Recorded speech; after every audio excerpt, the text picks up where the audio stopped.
தங்கம் போன்று ஜொலிக்கின்ற அன்பு சொந்தத்திற்கும் எனது அன்பு தங்க குழந்தைகளுக்கும் கமோடு KN ரவியின் அன்பு வணக்கம். நாம் படித்தது மனதில் நிற்க வேண்டும் என்றால் தொடர்ந்து படித்துக் கொண்டே இருக்க வேண்டும் என்று கிருபானந்த வாரியார் சுவாமிகள் அவர்கள் கூறியதாக ஒரு செய்தியில் படித்தேன். அதுவும் சரிதான்.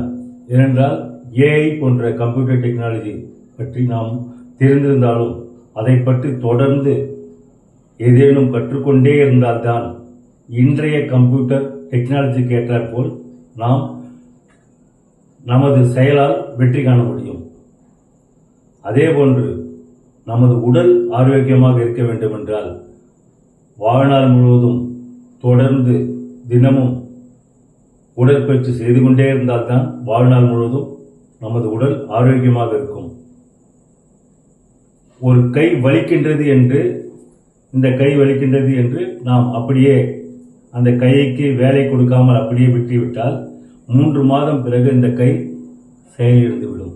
ஆனால் இதே கை வலித்தாலும் பரவாயில்லை என்று என்னால் முடிந்த அளவிற்கு சில உடற்பயிற்சிகள் செய்யும் பொழுது என்னால் காலத்திற்கும் அந்த கை எனக்கு பயனுள்ளதாக இருக்கும்.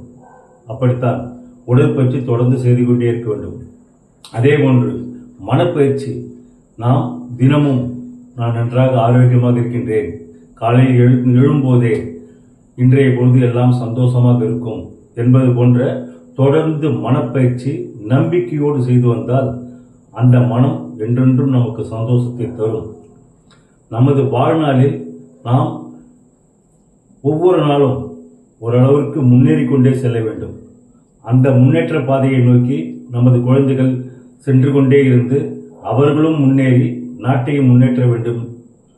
ஜெய் ஹிந்த்.